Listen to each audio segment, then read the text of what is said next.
Olá, galera do canal Zico 10. A gente está de volta aqui com o Galinho Cast e hoje uma felicidade muito grande, né? Sempre bom quando a gente pode ter o prazer e a alegria de rever um grande amigo, um dos grandes amigos que eu fiz no futebol, né? A gente teve junto muito tempo na seleção brasileira, depois de muito tempo no Fenerbahçe, lá no Japão. É um dos maiores vencedores, né, sem ser técnico, sem ser jogador, da história do futebol brasileiro, um dos maiores preparadores físicos da história do futebol brasileiro. E a gente fica muito feliz, né, de poder bater um papo, porque a gente tem muitas histórias engraçadas, muitas histórias legais vividas juntos, mas o cara que participou de 6 Copas do Mundo, e isso não é para qualquer um. Ganhou Copa da Ásia, ganhou Copa das Confederações, por aí vai. Títulos mundiais para um clube, é impressionante. Uma carreira maravilhosa e um cara espetacular. Um cara que realmente está fora do eixo, né? E eu tenho muita felicidade, muito prazer de estar recebendo aqui no Galinho Cast. Conseguimos tirar ele lá de Vinhedo para vir para cá e bater um papo com a gente. Meu grande amigo Moraci Santana. Galinho Cast. Tudo bem, meu querido? Como é que você vai? Que bom, obrigado por você tirar um tempo para bater um papo aqui com a gente. Tudo falar bem. Dessas Copas todas aí. Tudo bem, graças a Deus. Prazer todo meu. É um prazer enorme estar aqui no teu programa.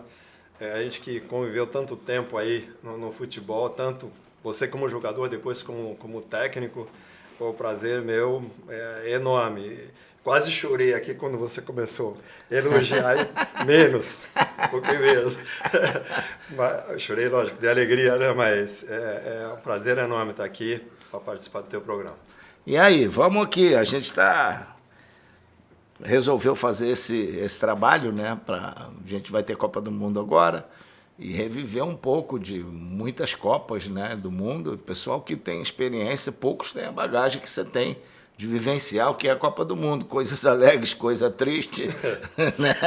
Sair no meio do caminho, acordar às 7 da manhã, levar a academia lá para um outro país. Para outro país, Mas você tem aqui, ó, Moraci Vasconcelos Santana, nasceu 6 de julho de 51, já passou dos 70, né? 71 já. Tá. E disputou a Copa do Mundo. Foi um grande meio-campo, hein, gente? Um bom cabeça de área, jogava lá na nossa comissão técnica do Fenerbahçe, era o titular, muita categoria, mas igual a mim, de vez em quando o joelho dava problema. Juntando o meu dele, não dava 3.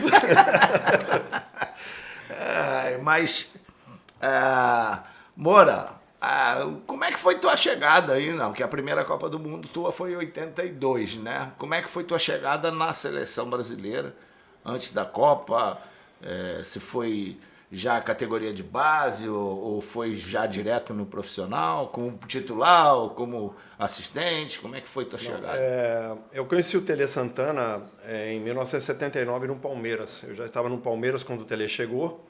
E ali fizemos um bom trabalho lá, chegamos até a semifinal do Campeonato Brasileiro, chegamos às finais do Campeonato Paulista, e aí, entra 1980, o Tele foi para a seleção brasileira e me levou. E logo de cara tinha um torneio lá em Toulon, e eu fiquei responsável pela preparação física da seleção brasileira nesse torneio, que é um torneio de jovens lá, né, até 23 anos. E fomos campeões lá. E o Tele, inclusive, foi para lá para acompanhar todo o torneio. E de lá a gente deu continuidade com a seleção principal. Eu dividi o trabalho com o Gilberto Tim. O Gilberto Tim, na realidade, ele tinha a chefia, era dele, né?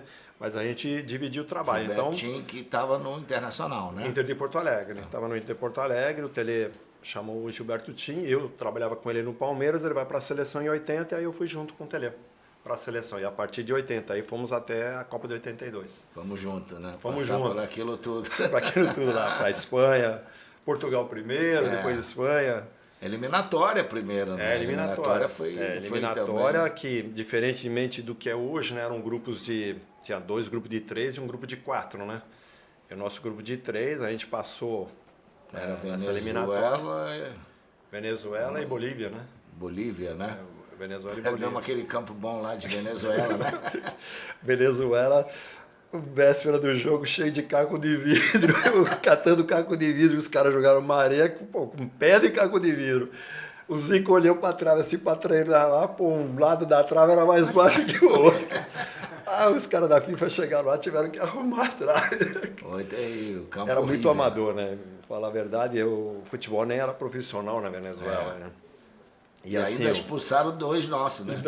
Perdemos 2, o Zé Sérgio e o Paulo Isidoro. Paulo Isidoro. Tivemos um pênaltizinho no final lá para garantir 1 a 0. Mas era isso. E depois a gente ganhou Bolívia e tal. Ganhamos da Bolívia lá de 2-1, né? E depois 2-1, e aqui 6. Acho que foi 6. E também foi expulso o Cerezo, né? Cerezo. Incrível foi expulso, ficou fora do primeiro jogo da Copa. O Tele, que era um mal disciplinador, tinha jogadores dele. Acabava sendo expulso. Foi para a Copa. A Copa, todo mundo fala daquela seleção e tal, e a gente tem que falar mesmo que foi um trabalho bem feito. De todas as Copas, né? Você, lógico que vai numa Arábia, num Emirados, você não espera tanta coisa, né? Lógico, você vai para disputar a Copa, não vai para ganhar. E às vezes a possibilidade de dar uma zebra e passar para outra fase, né?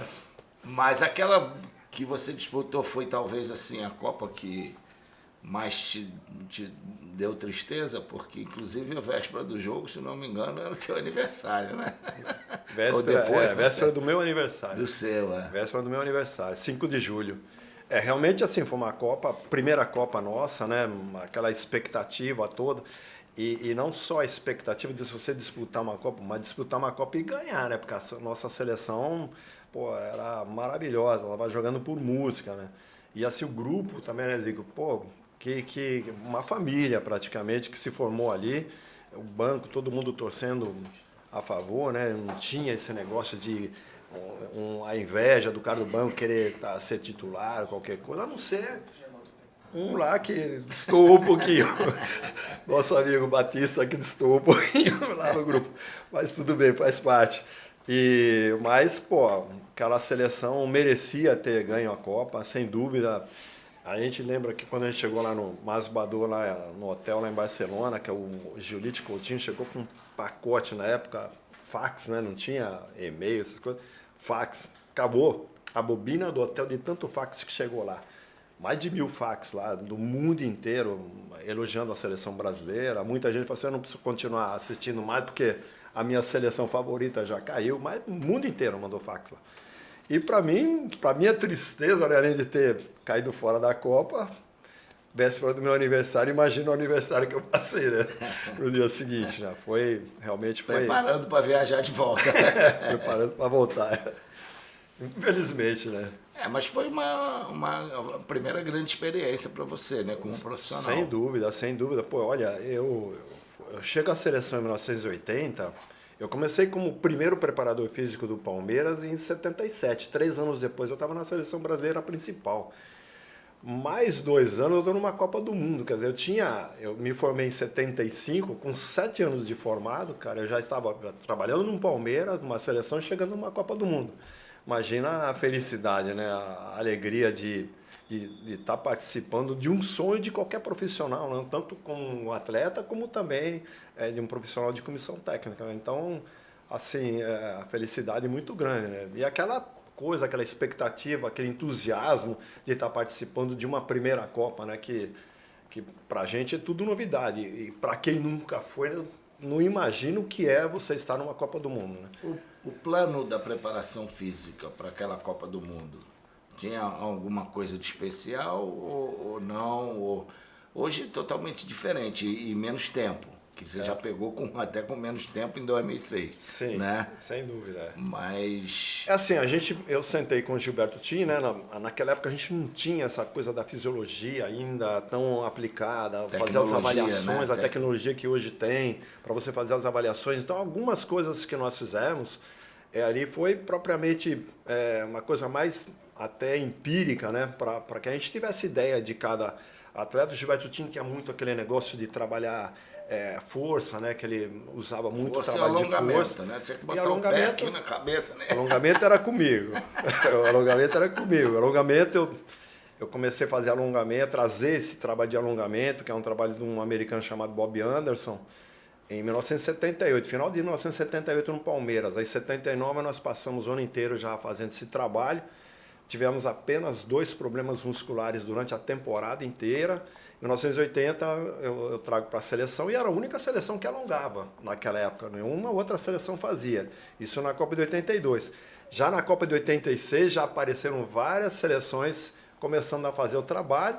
Esse tipo de trabalho, em 90 então já estava disseminado em todas as seleções. Então o tinha lá, malhava lá com o trabalho de força, de peso lá, e eu dava uma aliviada com o alongamento. Mas às vezes quando você ia lá para dentro para trabalhar algum especificamente, né?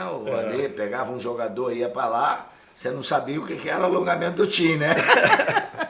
O Tim exagerava. O Tim exagerava. Vou falar assim. Que Deus o tenha, né? Realmente o cara é um ótimo preparador físico, muita saudade do Tim. E é lógico, pô, eu acho que sempre fica, a gente tinha todas as condições de pelo menos disputar a final, mas um dia que a gente, sempre digo, o dia que a gente errou mais do que o normal, acabou sendo eliminado, né? Eu lembro bem que eu fazia o scout, né, da partida, já fazia o scout naquela época. Nós tivemos 9 chances de gol. A Itália teve 3. E fez então, os 3. Fez. Inclusive uma que o Serginho roubou, né? O Serginho entra na tua frente com o pé direito.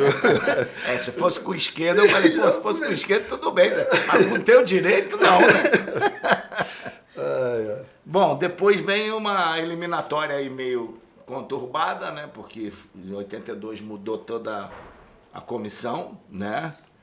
E o Tele assumiu já na eliminatória, uma semana antes de começar as eliminatórias. Você veio com ele também. Sim. Naquele período, né? Sim. Você não estava com o Evaristo antes, não. Não estava não. Saiu todo mundo. Saiu todo mundo. Eu tava, na realidade, a gente estava num clube na Arábia Saudita, no Al-Ahly lá da Arábia Saudita, eu e ele.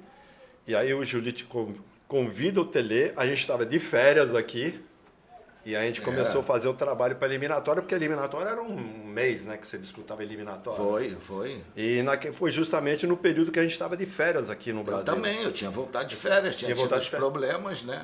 Lá em Udine, voltamos para pegar a eliminatória. Aí o Tele reformou a seleção, convocou outros jogadores, desconvocou alguns, convocou outros, formou aquele grupo lá para a eliminatória. E aí conseguimos a classificação. Aí eu volto para a Arábia, o Tele ainda voltou para fazer o final do contrato dele lá até dezembro, né? Para depois, já a partir de janeiro, ficar à disposição da seleção brasileira para ir para a Copa. Eu ainda continuo lá na Arábia até março. Cheguei no final de março, que foi quando a gente começou o trabalho de musculação lá contigo. Isso aí. Mas as eliminatórias... A gente teve felicidade, 2 campos horríveis. Sim. Mesmo sendo, a Bolívia favoreceu porque não foi em La Paz, né? O jogo foi Santa Cruz, que não tem altitude, e o outro no Paraguai. A gente ganhou os 2, já viemos jogar no Brasil. Praticamente bastava ganhar um jogo, né? Foi o gol que você fez lá que o Leandro deu passe, que você puxa aqui. E mas por causa do campo, né? Não deixar cair, senão você não sabe como ela ia. Pra onde ela ia, porque ele deu passe, a ideia era... Horrível. O tal do defensor de Del Chaco era horrível. Não.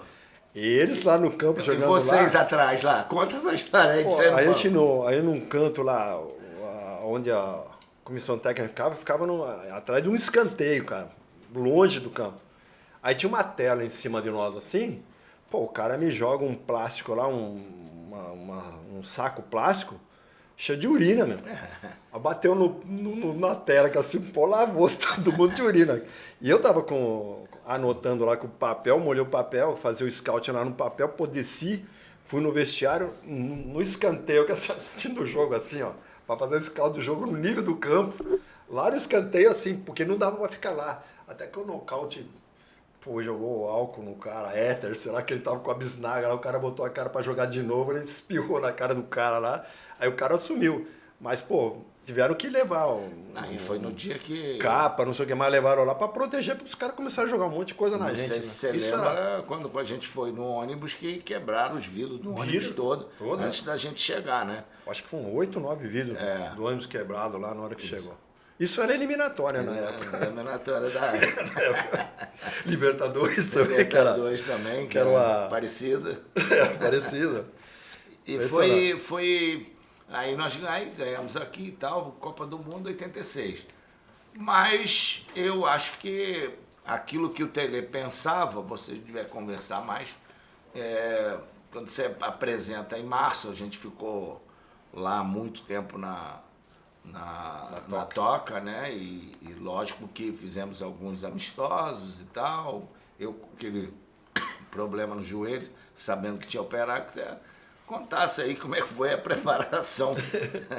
Você praticamente, hoje o pessoal está de personal, eu já tinha um personal naquela época. Personal. Não, é que houve como o Zico tinha que reoperar o joelho após a Copa, e alguém tinha que ficar responsável para fazer o reforço muscular, né, para que ele pudesse disputar aquela Copa. Aí foi feita uma reunião na comissão, e aí o doutor Neilo, falando com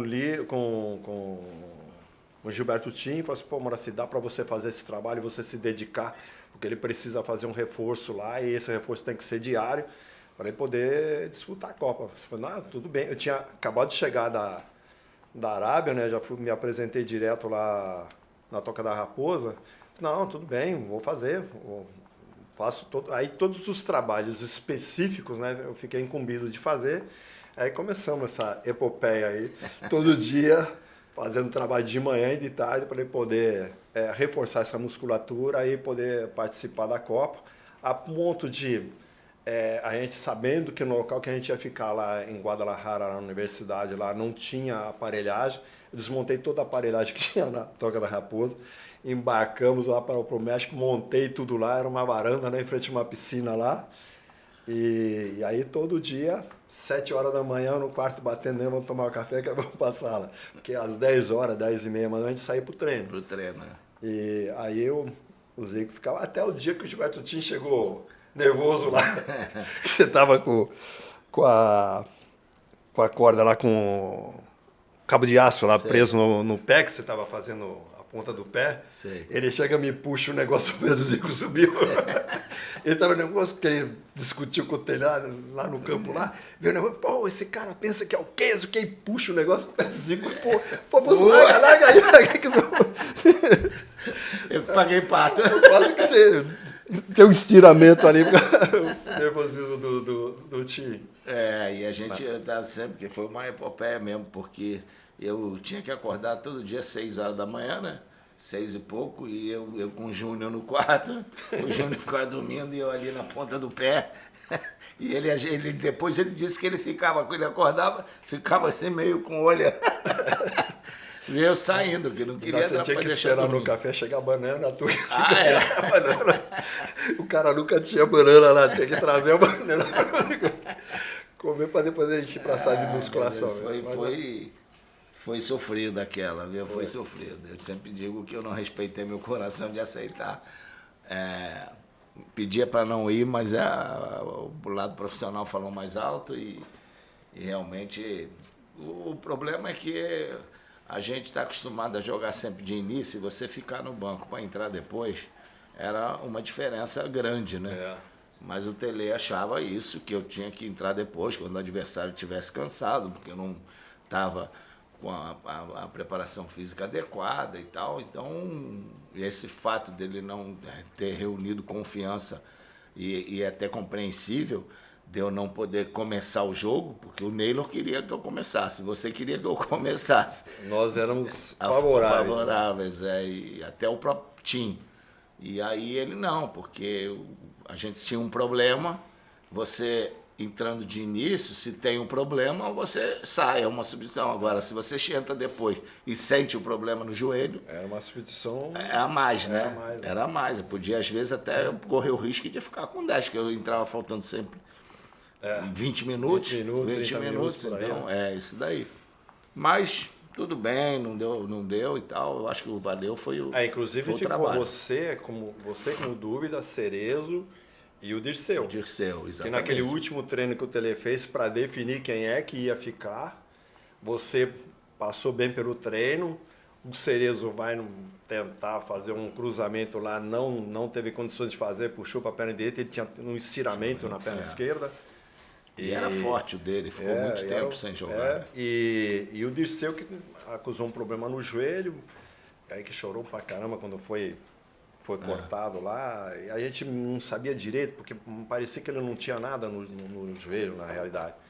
Ele saiu e ficou fazendo tratamento e acabou que o Tele não foi pro treino, o Tele acabou cortando ele e você ficou um dos convocados daqueles três, né? Daqueles três, exatamente.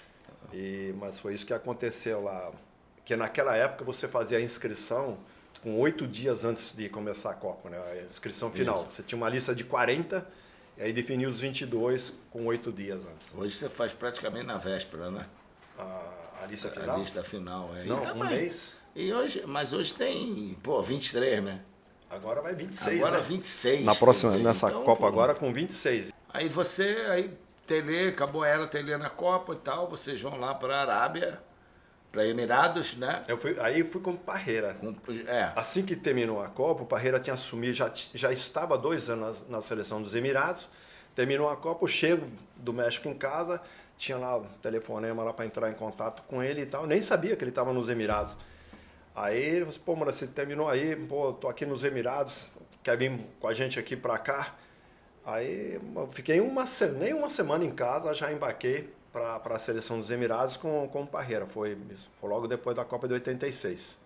Aí em 90 você acaba disputando. Sim, nós ficamos na seleção dos Emirados até 88.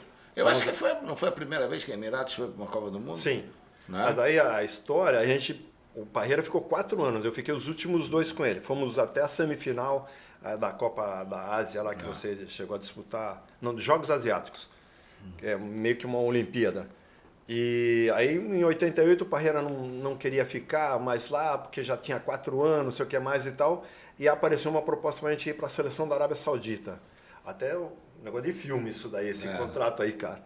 O príncipe lá da Arábia Saudita me manda 2 caras, o intérprete e o diretor executivo lá, para conversar com o Parreira lá nos Emirados. A gente estava nos Emirados ainda, e o Parreira conversando com o Sheik lá, que não queria ficar, o Sheik querendo conversar ele para ficar e tal. E nessa conversa toda, chegam os 2 caras da Arábia Saudita. Quando os caras chegam lá, a gente tinha acabado de disputar a Copa do Golfo, lá na Arábia Saudita. Pô, todo mundo conhecendo todo mundo, quem é quem lá naquela Copa. Pô, deu uma semana depois, os caras estão lá nos Emirados lá para conversar com a gente. Aí o Parreira discutindo com o Sheik lá, se fica, se não fica, o Parreira não querendo ficar, e apareceu a oportunidade de ir para a Arábia Saudita, ganhando muito mal que eles estavam oferecendo, muito mais do que estava lá nos Emirados. Aí o Parreira conversou com eles no hotel lá, tal, depois me ligou e falou assim, pô, Maurício, os caras estão te esperando lá para você ir conversar lá a tua parte lá. Aí eu peguei, fui lá no hotel, conversei com os 2 lá, aí tá, terminamos, acertamos tudo lá, aí vai o Parreira lá para conversar com o Sheik lá em Abu Dhabi, para zerar lá o negócio, assim, não vamos ficar, tal, definir, tal, comprou um presente, não sabia nem que comprava de presente pro cara, que o cara ia casar, o Sheik. Aí foi lá, o Sheik chegou de cara, falou para ele assim, sei que vocês estão acertando com a Arábia Saudita, eu não queria perder você para aquele cara, que eu não gosto daquele presidente da Federação da Arábia Saudita, não queria perder para ele, falei com meu irmão, o contrato que vocês estão fazendo nós vamos dar igual, pô, sabendo de tudo. Mas como é que o cara tá sabendo de tudo? Aí o Parreira, depois que conversou com ele, conversou com o cara lá que era vamos dizer, o presidente, né, vamos dizer mesmo, né, o executivo da federação. Não, gravaram toda a tua conversa. Quando os 2 caras chegaram aí, que ficaram sabendo que era o intérprete da seleção e o diretor executivo, no aeroporto que eles pediram o visto lá na Arábia, que eles precisavam do visto, já sabendo que eles iam conversar com o Parreira. E aí botaram escuta no quarto, olha só. Botaram escuta no quarto, ficaram sabendo de tudo. Tanto que o Sheik falou para ele, não, nós vamos pagar a mesma coisa que eles estão te oferecendo, não vai ser nada diferente. Tentando convencer o Parreira. Cara, gravaram tudo. Desde quando os caras chegaram no hotel, foram lá pro hotel, botaram escuta, caramba, a conversa do Parreira, a minha, foi tudo gravado. Mas mesmo assim a gente acabou acertando, ficamos lá na Arábia até 90, até as eliminatórias, não, até 90. Nós fizemos a eliminatória, a fase final, né? Foi lá em Singapura. Copa da Itália. Copa da Itália, em 90. Eu inclusive, estava como comentarista. Eram 6 equipes lá em Singapura. Nós tínhamos acabado de ser campeão da Ásia com a seleção da Arábia Saudita, primeiro título internacional da Arábia. Aí vamos lá para Singapura. A nossa era uma das favoritas, junto com a do Iraque. As duas seleções fortes do momento, né? Naquela época. O Japão ainda não era profissionalizado. Não era profissionalizado ainda. E tinha a Coreia ainda, né? E classificava só 2. E aí nós disputamos, nós demos um azar tremendo, porque lá tem um horário em Singapura que chove todo dia, 3 da tarde. Aí é uma tempestade. É igual Belém. Nosso jogo vai até das 3. É igual Belém. Dos 5 jogos, é igual Belém. Dos 5 jogos, 3 jogos nossos nesse horário.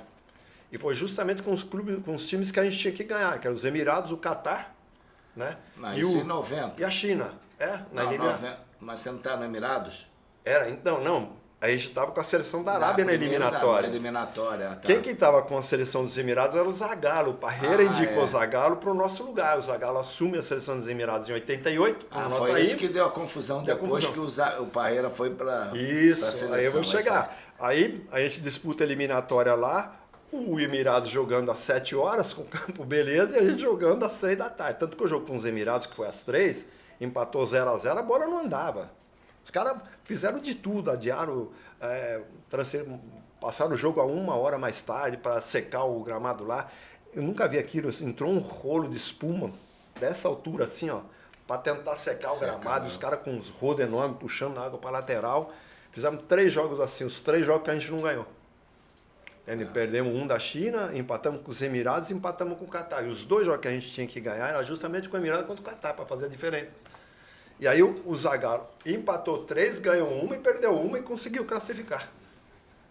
Conseguiu classificar. Aí o Zagallo chega nos Emirados e a gente sabia que a seleção dependia muito da gente, de toda a organização de planejamento, era nós que fazíamos, eu e o Parreira, e o Zagallo não estava muito acostumado com isso. Aí ele reclamou muito da organização da federação, não sei o que mais lá. Quando ele chegou lá nos Emirados, pagaram o que ele tinha que receber lá pela classificação que estava no contrato. Ele não recebeu o prêmio do primeiro-ministro lá, não pagaram a ele. E aí mandaram ele embora e o Sheik entrou em contato com o Parreira, que a gente tinha acabado de sair da seleção da Arábia, porque tinha uma competição lá que era a Copa do Golfo, e o rei que tirou a seleção dessa competição, porque teve um atentado lá em Meca, que morreram 2 pessoas, e eram alguns iranianos que moravam no Kuwait, que fizeram esse atentado, e assim, os 11 foram condenados. E a gente lá treinando o time para ir para a Copa do Golfo no Kuwait.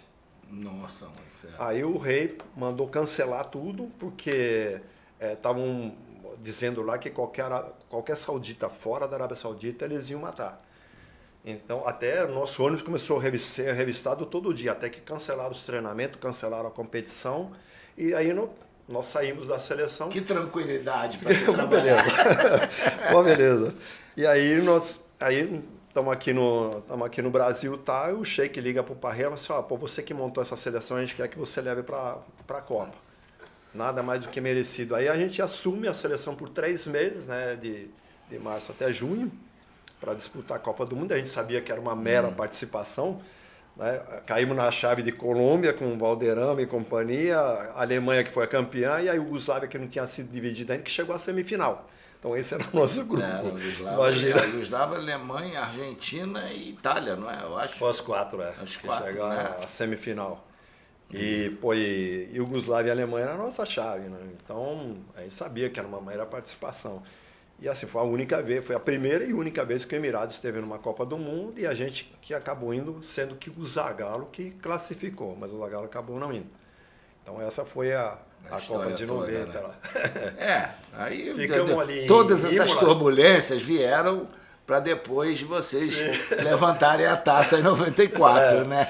Não, e a gente ficou em Imola, é interessante, a gente foi visitar lá o autódromo, onde depois o Ayrton Senna veio a falecer, né? Em 94, mas a gente ficou lá pertinho daquele autódromo, a nossa concentração era lá. Aí, tudo bem, vocês vêm, a comissão vem para 94. Eu não estava, porque eu tinha uma ação na justiça contra a CBF, da nossa premiação lá de 86. Cara, eu vou receber. A tua premiação chegou lá na federação. Pô, acho que a gente tinha $21 mil ainda para receber, uma coisa assim. Vou lá na Federação Paulista pegar o cheque lá que a CBF mandou. Fiz as contas, dava $500. Pô, aí estava devendo 21 mil. Pô, aí entrei na justiça, um dos poucos da comissão técnica que entrou na justiça naquela época e arrastou até durante a eliminatória. Então o professor Prima, que era o preparador físico, mas aí no final de 93 o Parreira insistiu que eles para que fizesse um acordo comigo, que ele queria que eu fosse para a Copa com ele. Aí no final de 93 eu fiz um acordo com a CBF sobre essa ação aí, e aí a partir de janeiro de 94 eu fiquei à disposição. Veio aqui também o Parreira, falou muito dessa coisa, mas eu queria que você falasse de um assunto que eu acho que foi muito importante, você conversou comigo já, a gente conversava muito lá quando você estava no Fenerbahçe, quando a gente estava junto, que foi a respeito do problema do branco, né? Sim. Que queriam cortar e tal, e você bateu o pé firme, não, vou recuperar. Eu queria que você contasse como é que foi esse caso. O branco, faltando 10 dias, né, para começar a Copa, e com 8 tinha que dar a lista final, o branco teve um problema na coluna, travou a coluna dele num trabalho do Parreira lá, e aí reunião da comissão, porque ele não estava conseguindo nem andar direito, reunião da comissão técnica, eu, Parreira, Zagallo, Américo Faria e o Lídio, e aí o Lídio falou assim, olha, 10 dias de tratamento, tem mais a parte física aí que ele ainda está um pouco acima do peso e tal, da minha parte ele está fora, que ele não pode fazer nada, só tratamento, e muito em cima da Copa e tal. Aí eu falei assim, o Lídio, ele não pode correr no campo. Não, não consegue não está conseguindo nem andar direito, como é que ele vai correr? Eu falei, ele não pode fazer no campo, mas ele pode fazer na piscina. Eu desde 91 venho fazendo um trabalho na piscina, lá no São Paulo, um jogador que tem problema no tornozelo, que eu faço a gente chama de deep run, que é uma corrida numa piscina com profundidade, sem tocar no fundo, com um colete que chama Aqua Jogger, que faz a pessoa flutuar.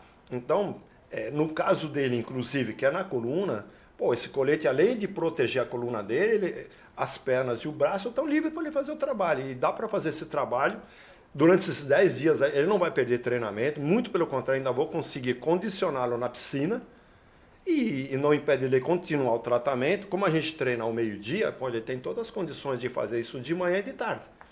Então ele vai fazer, tem 20 períodos aí para ele fazer durante esses 10 dias de trabalho na piscina. E ainda vou condicioná-lo na piscina, que o trabalho é relativamente forte na piscina. E eu já tenho a piscina, já encontrei um local aqui para fazer o trabalho e trouxe o colete, até por alguma eventualidade. Né? Eu trouxe o colete do Brasil, tem tudo aí. Aí o Parreira olhou para mim e falou assim, você garante? Eu falei, não, pode ficar tranquilo, não vai deixar de treinar. 10 dias vai treinar comigo lá. E o Parreira, o Zagallo até meio ironicamente, porque não sei se ele não gostava do branco, qualquer coisa do tipo, mas na piscina, nunca vi jogador na piscina. Você tem a oportunidade de ver aqui. Já tem 3 anos que eu trabalho. Desculpe, com jogador na piscina. O Zagallo, o Parreira falou assim, eu preciso dele, está convocado, e levantou. E eu levantei atrás, os outros 6 ficaram sentados lá. Falei, vai dar confusão. Aí eu levantei e fui direto por causa do branco. Você vai treinar comigo. Como, professor? Esse jeito aqui, fica tranquilo. E a gente já vai hoje de tarde, tá? A gente vai treinar de coisa hoje à tarde, a gente já vai. Aí botou colete lá no primeiro dia. Falei, tá vendo? Você vai te proteger aí. Aí ajudei ele a descer na piscina. Você vai correr 40 minutos. Depois nós vamos fazer um intervalado aqui na beira. Aí trotou lá 40 minutos. Dá para fazer legal. Falei, tá sentindo? Não tô sentindo nada. Trotando lá os 40 minutos na piscina aquecida, e tava numa área interna, tava quente pra caramba lá dentro. Aí quando terminou, aí eu sentei na beira da piscina lá, peguei aquele elástico que você amarra a bagageira de bicicleta, aí botei no colete dele, prendi lá. Branco, você vai fazer 10 tiros, né? Um intervalado de 10 tiros de 10 segundos por 20 de descanso. Ele olhou para trás assim, só 10? Eu falei, só 10. Eu sabia que era forte pra caramba. Quando chegou no quarto, olhou pra mim, puta que pariu, cara, eu quero ir pro campo, isso aqui é muito forte, cara. Só pra você ter uma ideia de volume de trabalho, quando completou aí uma semana, eu ia diminuindo a corrida e fui aumentando os intervalados para poder condicioná-lo melhor. Copa do Mundo também é um período curto, né? Então tinha que fazer esses intervalados. Aí no 7º dia ele já estava fazendo 15 tiros de 10, 15 tiros de 15, 10 tiros de 20, 10 tiros de 30, com o dobro de descanso, né? A gente ficava quase 1h30 lá na piscina. E a corrida aí já era 12, 15 minutos no máximo, né? Mas a minha intenção... Né? Perdeu 2,850 kg dentro da piscina, porque você perde, porque você está fazendo no meio líquido, mas é aquecido, né? Eu sei então, o que é isso, porque eu hoje estou fazendo só isso na piscina, né? Só isso. E perde. E aí foi aí que ele se condicionou, e aí até no jogo contra os Estados Unidos, né? 42 graus na cabeça aquele jogo lá, o Leonardo vai expulso e o Parreira no segundo tempo bota o Cafu. Bota o Cafu, aí pô, ganhamos de 1-0, comemorando, estamos indo pro vestiário, ele segura no meu braço. Porra, tô bem ou não tô bem? Quer fazer branco? Pô, não era o jogo pra você entrar, cara. Com 42 graus aí, né? Você voltando. E a gente precisando de mais um. Ainda. Um a menos e Cafu tal, né? vale por 3. Cafu, 90 minutos já era pouco para ele, imagina 45. E aí, mas aí, terminou aí, chegou de noite no jantar e o Parreira chegou aí. Eu falei, pô, Parreira, tranquilo, já participou aí de todo esse trabalho físico aí, já participou de 4 trabalhos táticos contigo, ainda usei até um tempo, pô, e o Branco já foi em 2 Copas, pô, a experiência dele, ele vai pelo atalho, problema nenhum, né? E aí, no jogo contra a Holanda, ele entra, e para nossa felicidade lá, ele decide o jogo, quer dizer, ele marcou o Overmars, que era o jogador mais melhor da Holanda, né? eliminou o cara, sofre a falta e faz o gol da vitória. Pra mim é felicidade. Conseguiu a falta, né? Conseguiu a falta. Tem mais essa. Foi uma vitória grande sua, né? Na minha cabeça ainda, cara, assim, detalhes, né? Pô, a gente caiu em 82, caímos fora nas quartas de final. Aí 86, quartas de final de novo. Pô, estamos com a Holanda. Eu no meu quarto aqui, hoje eu sou cristão e tal, mas no meu quarto aqui, eu orando lá, da minha maneira, assim, pô, pelo amor de Deus, quarta de final de novo, não. E assim, pô, e na minha cabeça estava assim, pô, se a gente passar essas quartas de final, eu acho que aí chega na final, a gente vai ser campeão desse negócio. E aí, pô, na hora que a Holanda empata 2-2, cara, pelo no banco assim, não é possível, quase de final de novo. Tava um jogo tranquilo. Tava 2-0 pra gente fazer o terceiro, aí vai a Holanda lá, faz 2, daqui a pouco faz 2-2, aí vai justamente o Branco, vai lá e acaba fazendo aquele terceiro gol pra a felicidade da seleção e minha, né, velho? A responsabilidade tava muito grande ali. Verdade, eu acho que Mas eu acho que isso é a questão de você ter confiança naquilo que você tá fazendo, né? Numa hora dessa competência também, né? Tem decisão, né? Tem decisão. O cara tomar uma decisão, assim, eu acredito e acabou. Eu acredito no meu trabalho, acho que tenho todas as condições de fazer. Não é aquele negócio de você bancar um negócio e não ter condições de fazer. Não, eu tinha toda a certeza ali de que aquilo que eu ia fazer ia dar certo. Isso aí. Foi recompensado com esse grande título depois de... inclusive a seleção brasileira sendo considerada pela imprensa estrangeira a seleção mais bem preparada daquela Copa, eu, por tabela, o melhor preparador físico, mas assim, a gente, quando você vai para uma Copa, você não vai pensando nisso, você vai pensando em ganhar, não de ser alguma coisa melhor, nada disso. É verdade. E aí, pô, foi uma conquista... 24 anos depois, uma pressão enorme que já teve na eliminatória, apesar de não ter participado da eliminatória, mas uma pressão enorme. E a cada ano, cada Copa que passava, essa pressão aumentava, porque uma seleção que entra numa Copa para ganhar, né? Não entra ali para disputar. É verdade. Até ali, dentro de todas as seleções, tirando as seleções brasileiras que você estava, teve alguma coisa que te marcou em relação a essas 4 Copas, que você foi 82, 86, 90 e 94.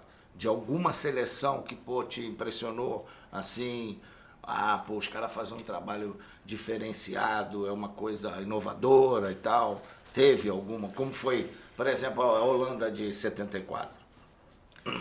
Em termos táticos, sim, né? Você via, por exemplo, a Dinamarca, em 86, pô, tava com uma excelente seleção, dando goleada em todo mundo e acaba perdendo para uma Espanha de goleada, né? É impressionante como aquela seleção, a maneira que estava jogando completamente diferente das outras, eram 3-5-2, né, que eles tinham lá na época, lá, e uma seleção de altíssimo nível, e batendo todo mundo e acaba numa jogada errada ali, numa saída lá, acaba tomando o primeiro gol da Espanha, desmanchou de uma tal maneira que acabou perdendo de 5, uma seleção que, pelo que vinha apresentando, e uma surpresa tática, inclusive, de que era uma seleção que poderia chegar até uma semifinal, até uma final de repente, né? Eu acho que chegou uma final de Copa da Europa, não da foi? Europa, da Europa. E com um sistema inovador naquela época. Então acho que essa seleção marcou a seleção da Bulgária também, né? Em 94, que chegou até a semifinal. E foi da Bulgária? Foi da Bulgária. Que chegou bem pra caramba, né? E tinha vários jogadores de altíssimo nível que estavam jogando. Como é que é? Stojkovic, né? Canhoto lá. E no Barcelona, né? E assim, uma seleção que também que não é tradicional e na Copa de 94 chegou muito bem. Em termos de preparação física. O Zico, a gente assim, você estando ali dentro, cara, você tem poucas informações das outras seleções, né? Daquilo que está sendo feito nas outras seleções. Então você tem pouco acesso a essas informações. Então a gente ficava sabendo muito pouco daquilo que... A gente via assim visualmente, né, quem estava melhor, quem não estava melhor, como é que se apresentava tal. E a seleção, inclusive no nosso grupo, a seleção da Suécia, pô, incomodou bastante a gente, né, pelo poder físico dele, né, pela força física deles. Inclusive até chegou até a semifinal lá com a gente. Então, ali no nosso grupo e também de todas as seleções que estavam lá fisicamente, era uma seleção muito forte. Mas a gente, de trabalho, a gente tem pouco acesso. Pouco acesso às informações. Você vem aquele título e tal, ganha aquela coisa, valorização, aí vocês vão para outra aventura aí, outra Copa, né? Aí o bicho pegou lá com o shake, né? Quando você foi para disputar a Copa em 98, né? Que eu tinha sido chamado 3 meses antes, né? Para a Copa do Mundo lá, para ser auxílio coordenador lá do Zagallo e tal. Da seleção brasileira. E vocês vão lá para a seleção da Arábia, classifica para a Copa, um time forte.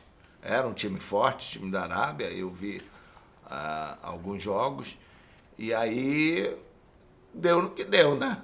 Só deu para ficar 2 jogos, né? Conta essa história do shake aí. A nossa chave, a gente tinha França? A Dinamarca, com os irmãos Laudrup lá de Real Madrid, o caramba lá. Que nós pegamos depois, né? Nós olhamos, tivemos que ver porque poderia pegar foi depois. O nosso primeiro jogo e foi em Lens, no norte da França. E assim, para a Arábia Saudita foi ruim, porque, pô, bateu uma chuva lá, que os caras não estão acostumados a jogar com chuva na Arábia. A chuva rodava, cara, no estádio. Acostumado a jogar com tempestade, mas de areia. De areia, não de água. E, inclusive, o jogo foi... A gente já conseguiu equilibrar com a equipe da Dinamarca. Nós tivemos chance, inclusive, de ganhar o jogo. E aí acabamos tomando um gol no escanteio, porque os caras tinham 7 caras de mais de 1,90 m, não tinha nenhum jogador com 1,90 m na seleção da Arábia. E acabamos tomando 1-0 e terminou 1-0, né? Ainda com detalhe, voltamos pro hotel, os nossos jogadores foram roubados, cara. Os caras sem essa noção de que achando aquela confiança de que ninguém rouba nada, a gente está no hotel na França e tal. Pô, deixaram o relógio, dinheiro, por chegar, fizeram uma limpa. Acabou ficando umas 3 horas a mais lá por causa desse problema aí, antes de voltar para a nossa concentração lá perto de Paris. E aí, segundo jogo, a gente joga contra a França, né? A França jogando dentro de casa, o primeiro jogo deles no Estádio Novo, lá no Estádio de França. E com 18, na primeira rodada, teve uma cobrança muito forte em relação à arbitragem, que esse negócio da falta por trás já ser cartão vermelho direto. E na primeira rodada aconteceu algumas situações e não teve o cartão vermelho. Então teve uma cobrança muito grande em cima da arbitragem em relação a isso. 18 minutos de jogo, o nosso jogador dá um carrinho de lado no lateral esquerdo da França, nem pegou ele direito. O juiz chegou vermelho, 18 minutos de jogo do primeiro tempo. Arábia Saudita contra a França, pô, no estádio de França, pô, a gente com 10 jogadores. Virou 2, terminou 4. Foi o jogo, inclusive o Zidane foi expulso. Faltando 10 minutos, o nosso jogador dá um carrinho nele, ele pisou assim para trás, assim, no pescoço do nosso jogador, o juiz estava perto, expulsou o Zidane. E aí, mas aí já estava 4, né? Mesmo que não tivesse 4, era muito difícil. 10 contra 10 era o nosso contra a França. E aí, para nossa surpresa, chegamos no hotel, né? A gente com uma seleção que a gente era boa, muito boa, nós fizemos até uma boa temporada. Nós empatamos com a Inglaterra dentro do Wembley na preparação, o último jogo da Inglaterra antes de ir para a Copa, 0-0.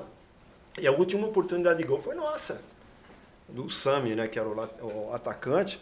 Pô, ali um pouquinho antes de terminar o jogo, ele teve a oportunidade de fazer o gol da vitória. Com o Wembley lotado e 0-0 lá. Nós empatamos com o México 2-2, ganhamos de 2 times franceses. Só fomos perder para a Noruega, lá na Noruega. Tomamos 5 lá, 3 gols de pênalti roubado. E, nossa, aí nós conversamos com os caras do México, a mesma coisa com eles. Meteram 5 no México também, nós jogamos logo em seguida com o México. Os caras estiveram na Noruega, lá, tomando 5 lá, nós tomamos 5 nós também. Roubaram vocês? Roubaram. Ainda não tinha um Haaland não, né? Era outro. E a Noruega estava na chave do Brasil, né? Noruega estava, 98, claro. Perdemos para eles. Era aquele centroavante. Foi o único jogo que a gente foi para a Itália, para a Argentina, para a Inglaterra, não sei. Um time, o grandão da Noruega, né? Foi o único jogo amistoso que a gente perdeu antes da Copa. Fizemos uma boa preparação. Chegamos 40 dias antes lá no sul da França para fazer essa preparação. E aí voltamos para o hotel depois do jogo da França. Esse príncipe era o príncipe mais novo da família real. Ele tinha acabado de assumir um pouquinho antes da Copa, porque o irmão dele, o mais velho, que era muito tempo lá o presidente da federação, tinha falecido. E ele assume sem saber nada de futebol. E aí tava com um monte de árabe no hotel, fecharam um hotel lá com não sei quantos árabes lá que ele levou. E acharam que a seleção, perdemos 2 jogos na Copa e a gente não tinha que continuar. Aí tiraram a gente, despediram a gente lá antes do último jogo. A gente tinha um jogo contra a África do Sul, que era o único jogo que a gente podia ganhar, né? Que a gente tinha condições de ganhar, jogar de igual para igual ou até mais. E aí tiraram a gente, mas para a infelicidade deles, acabaram perdendo para a África do Sul de 2-0. Né? Não dava. E aí acaba 98 para a gente. Mas veio 2006, que vocês, Parreira, né, volta para a seleção e vocês vão. E eu lembro que você, conversando comigo, falou muito da questão daquela preparação lá em Vegas, né? Lá na Suíça, né? Suíça. Que foi uma badalação sem tamanho. E aí jogadores que chegaram fora de preparação não teve nada, não né? Teve impressionante. Nada, né? Porque foi uma coisa que para nós foi uma surpresa, até porque a gente passou lá, a gente jogou contra a Rússia em final de janeiro, menos 19. Ganhamos de 1-0 o gol do Ronaldo lá. E de lá a gente passou. O dia que o Edu foi lá observar com frio, beberam mais vodka e não viram jogo nenhum. Não conseguiram ver, tomaram tanta vodka por causa do frio. Começou o jogo com menos 19, no segundo tempo estava menos 27, cara, imagina. No dia seguinte quase a gente não sai de lá de tanta neve que caía. E, bom, aí passamos em Vegas lá para ver o local, onde é que ia ser a nossa concentração, um local que estava... Não tinha nada, lá só tinha projeto. Copa da Alemanha, né? Copa da Alemanha, 2006. Aí passamos lá na Suíça lá.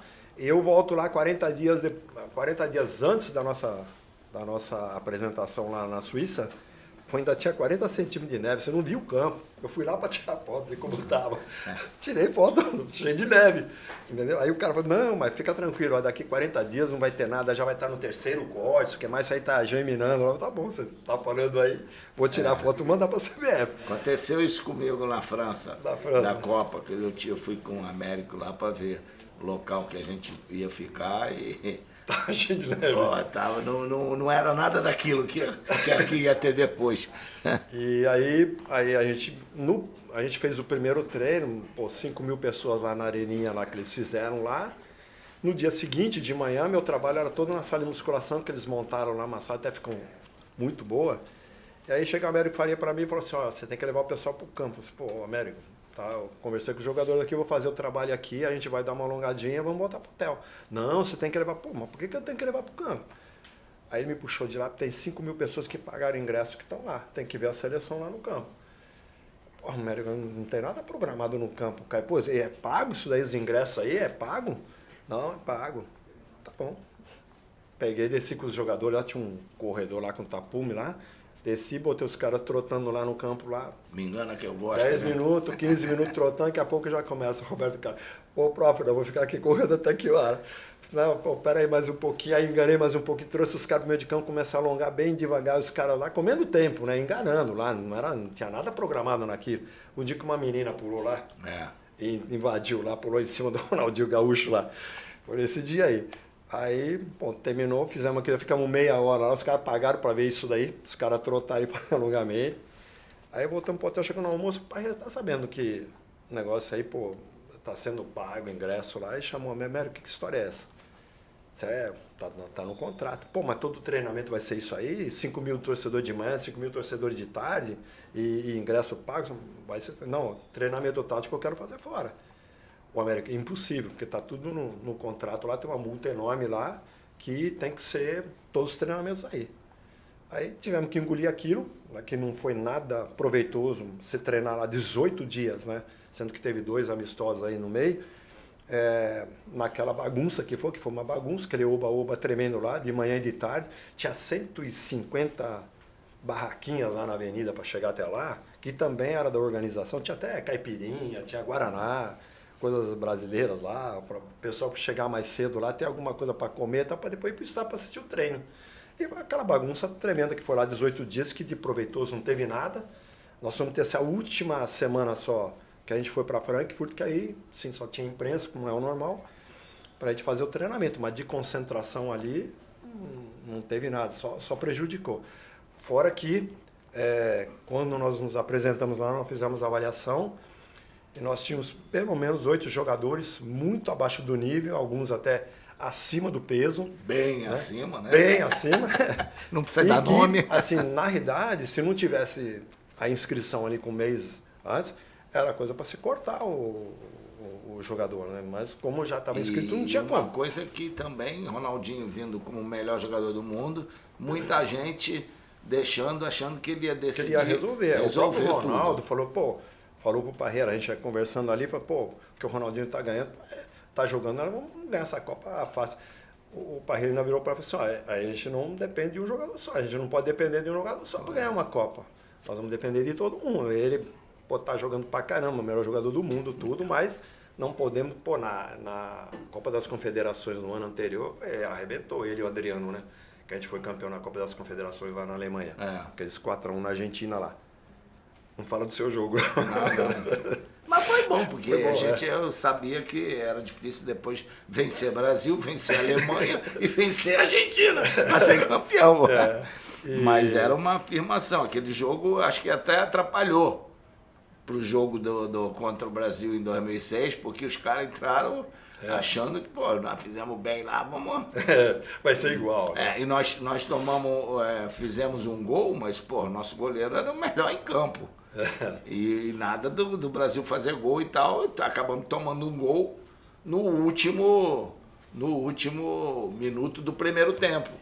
E aí, pô, se vira 1-0 é outra coisa, mas virou 1-1, aí já viu, veio o segundo tempo, o goleiro que era o melhor em campo tomou um peru lá de fora, 2-1, a porteira. O Juninho, aí a porteira abriu, entendeu? E eu acho o seguinte, falei pro Parreira, pô, tu me derrubou, cara. Eu fiz a preleção lá para jogar. Cafu não estava bem, Roberto Carlos não estava bem, Emerson não estava bem.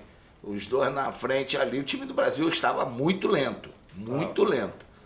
Aí eu falei, porra, vou preparar o time, né, para jogar em cima. Quando eu chego lá, Mudou tudo. vem Cicinho, vem Gilberto, vem Robinho, Gilberto vem... Silva. Porra, Gilberto Silva, eu falei, porra, derrubou. Mudou entendeu? Mudou tudo. E eu acho que se ele continua com aquele time, a história do Brasil seria outra. Com certeza. Não, até ali, depois da avaliação, pô, na hora que eu vi a avaliação, eu cheguei para Parreira e falei, Parreira, 21 dias, cara, não tem milagre. Não vai dar para colocar. Que o ideal é você chegar numa Copa já para o primeiro jogo num nível bastante alto da sua condição. Porque é um tiro curto e você só tem para crescer e para chegar na final no melhor da sua condição. Então você já tem que começar a Copa muito bem. Essa é a minha impressão. Aquilo que eu tenho como ideia de uma Copa do Mundo. Você não tem que... E a gente começou muito abaixo. Com certeza, a gente ia melhorar durante a Copa.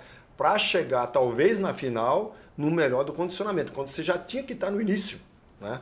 O tiro é muito curto. E, mês e hoje diminuiu mais ainda. Né? Eu falei para ele, Parreira, não tem milagre. Para 3 semanas aí, para botar esses caras em forma aí. E não 2 jogadores, 8, 9. Entendeu? O próprio Roberto Carlos estava esgotado. O Roberto Carlos ficou 2 partidas fora do Real Madrid. Tanto que eu fazia com o grupo, eu fazia metade com o Roberto Carlos. Era só uma manutenção lá para tentar fazer com que ele pudesse disputar uma boa Copa. Na temporada inteira ele ficou só apenas 2 partidas fora do Real Madrid. Jogou a temporada inteira. O Cafu tinha vindo de uma cirurgia de joelho. Ronaldinho jogou até o final, por causa do time dele foi até o final. Sim, foi até a Champions, né?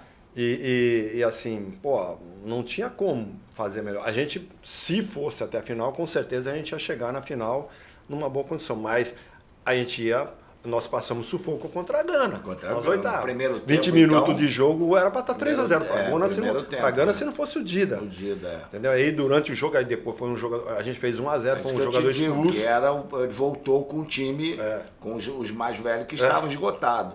E, inclusive, depois do jogo lá, contra o Japão, no jantar, Parreira, olha bem esse time, praticamente foi o time que ganhou a Copa das Confederações com o Ronaldo Fenômeno lá na frente. Né? Fisicamente, esse time está melhor do que vinha. Aí, depois, na continuação da conversa lá com o Zagallo, aí acharam que tinha que voltar todo mundo. Aí, contra a Gana, nós passamos já contra a Gana com 20 minutos de jogo era para estar 2-3-0. Se não fosse o Dida lá, as chances que eles criaram, aí nós fizemos 1-0.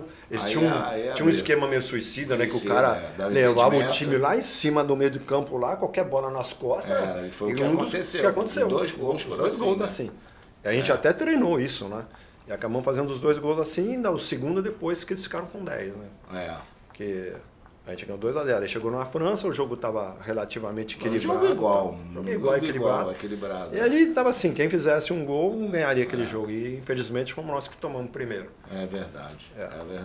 Aí foi essa participação em 2006. Bom, agora para encerrar. Um pouquinho de pressão nas minhas costas lá na minha do Paulo Paixão, que era outro preparador físico, já por causa dessa parte de preparação física. Pô, mas se eu tivesse que repetir do jeito que eu recebi aquela seleção, eu ia fazer o mesmo trabalho, não tinha como mudar nada. Na minha cabeça, pelo menos, não tinha que mudar nada. E acho que até eu comentei isso com o Paulo São Paulo, a gente não tinha que fazer, o que tinha que fazer foi feito. Foi feito, né? E o Brasil não perdeu por causa disso também, né? Foi... ali a gente já estava começando a ficar um pouquinho melhor, né? Mas legal. Agora, para a gente encerrar aqui esse papo, a gente ficaria aqui um tempão com essas histórias todas.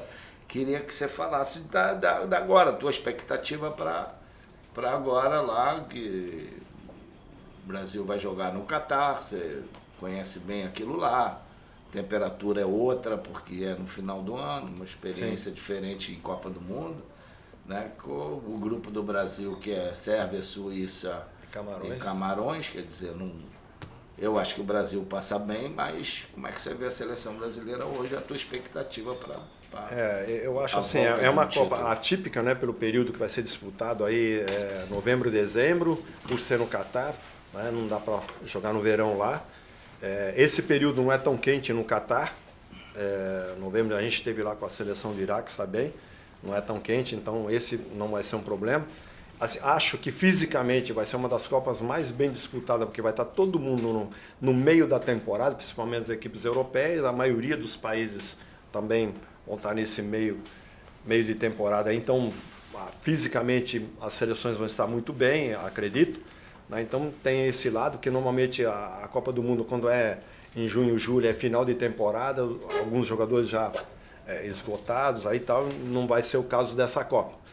Em relação ao Brasil, assim, eu assisti Copa das Nações da Europa, assisti a Copa da Europa, as seleções médias europeias, elas subiram muito, melhoraram muito. Eu acho assim, o Brasil tem todas as condições de passar nesse grupo com a Sérvia. A Sérvia foi primeiro no grupo dela, no grupo da Itália, que a Itália depois foi para repescar, já acabou caindo fora. A Suíça foi primeiro no grupo também, né, porque passava só o primeiro e o melhor segundo ia para a repescagem. Então, eu acho que não vão ser jogos fáceis para o Brasil. Eu vi muitas seleções, assim, principalmente essas seleções médias, jogando, trazendo a equipe toda aqui atrás e quando rouba a bola, uma velocidade enorme para chegar no ataque, com muita velocidade. E isso vai acontecer nos jogos contra o Brasil. Eu acho que é uma preocupação que o Tite tem que ter. Vejo a seleção brasileira assim, com esses meninos aí, espero que eles estejam tão bem quanto eles terminaram a temporada passada, no caso do Vinícius Júnior, do Rafinha, do Rodrigo, essa turma toda, muito bem, e espero que eles voltem aí para essa temporada aqui e estejam nesse mesmo nível, que eu acho que o Tite vai ter opções ali para principalmente ofensivas, né, para poder fazer de criatividade, de criatividade, de drible, não dependendo simplesmente do Neymar, né? Eu acho que agora até o Neymar está com me parece com uma postura um pouco diferente, não jogando só para ele, jogando mais para o time. Está me parecendo aí esses primeiros jogos aí do Paris Saint-Germain. Não é a dependência, temporada. Agora é a cereja do bolo. É o algo mais. É o algo mais. Então, acho assim, tem tudo para fazer uma excelente Copa. Eu acho que não vai ser fácil, até porque essas equipes europeias, as médias subiram muito. Eu vi Finlândia dificultando a Alemanha, né? A República Tcheca fazendo grandes campanhas, a Bélgica ainda continua. Como é que é? Moldóvia lá, né? Qual foi que eliminou a Itália? Sei lá. Foi uma que separou da Iugoslávia lá. Então, sei Nós lá, ainda falamos Macedônia. Macedônia.